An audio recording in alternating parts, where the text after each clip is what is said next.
mainin dare mainin rana. Sai ka ga ɗan yaro kuri baya barci. Ko da ba shi da kotar baya kunci.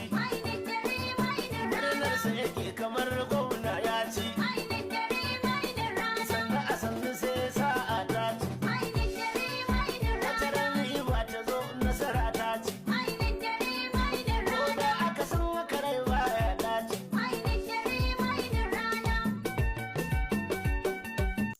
Sabuwa kuma fitatta, mainin dare mainin rana, daga bakin fitacce kuma shahararre mashahuri a waƙar siyasa Dauda Adamu Rarara. Kamar yadda kuka saurari wannan waƙa tasa ta Dauda Adamu Rarara mai suna mainin dare mainin rana, waƙa ce da ya fitar da ita a yanzu wacce babu wata waƙa da take trending sama da wannan waƙa ta Dauda Kahutu Rarara. Mai sauraro kar ka manta kana cikin tashar tamu ta a gidan Nura TV. Idan wannan yana ɗaya daga cikin zuwanka na farko, ka daure ka danna mana alamar subscribing ko sharing ko liking domin samun fitattu kuma shahararrun bidiyonmu da zarar mun ɗora. Hakika wannan waƙa ya daɗe yana jira kuma ya daɗe yana sanar da mutane fitowar wannan sabuwa kuma fitattar waƙa. Ina ga alhinin 'yan mining duba da yanayin maganar Naziru Sarkin Waƙa. Da yawan mutane suna tunanin waƙar Dauda Adamu Rarara ta zama kamar raddi ga wato maganar Naziru Sarkin Waƙa, duk da dama akwai takun tsaka a tsakanin mawaƙan guda biyu.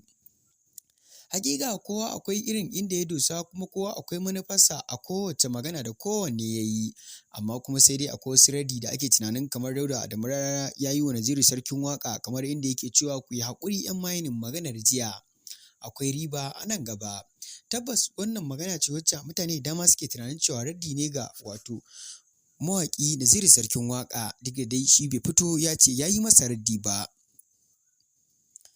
Waƙar Dauda Adamu Rarara ta 'yan mining waƙa ce wacce a halin yanzu babu waƙa mai matuƙar trending ɗinta a social media sama da wannan waƙa da ake fitar da ita a yanzu.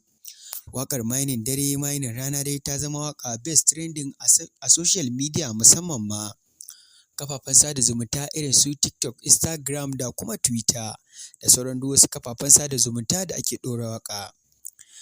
Hakika kamar da kuka sani Dauda Adamu Rarara ya faranta zuciyar 'yan mining duba da yanayin yanzu suna jiran ta fashe kamar irin su Bloom da kuma Mejo da sauransu da Mimi Fai da sauran duk waɗannan mining ɗin. Hakika Dauda Adamu Rarara ya yi matuƙar ƙoƙari gurin fitar da waɗannan waƙoƙi nasa wanda a halin yanzu suna cikin jerin waƙoƙin da best trending a social media. Mai sauraro kar ka shafa kar ka manta kana cikin tashar tamu ta a gidan Nura TV. Idan wannan yana ɗaya daga cikin zuwanka ko kuma ziyartar ka wannan tasha ta mai albarka na farko, mai sauraro ka daure ka danna mana alamar subscribing ko sharing ko liking domin ci gaba da samun fitattu kuma shahararrun bidiyonmu da zarar mun ɗora. Domin hakan yana ɗaya daga cikin abubuwan da suke ƙara mana ƙwarin gwiwa na sakin waƙoƙi daban-daban da kuma tallata muku waƙoƙin mawaƙa da kuma manhajojin da muke sanar da ku abubuwan da suka shafi Instagram da TikTok da kuma Facebook, duk a cikin wannan tasha ta mai albarka ta a gidan Nura TV.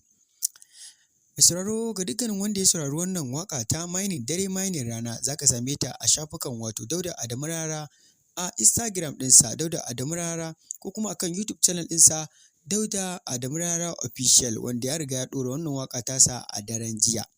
Hakika tabbas waƙar ta faranta wa dukkanin wani ɗan mining rai. Mun gode da ziyartar wannan tasha ta kai mai albarka ta wato a gidan Nura TV. A gidan Nura TV ta ku ce mai sauraro, kasance da mu a koda yaushe.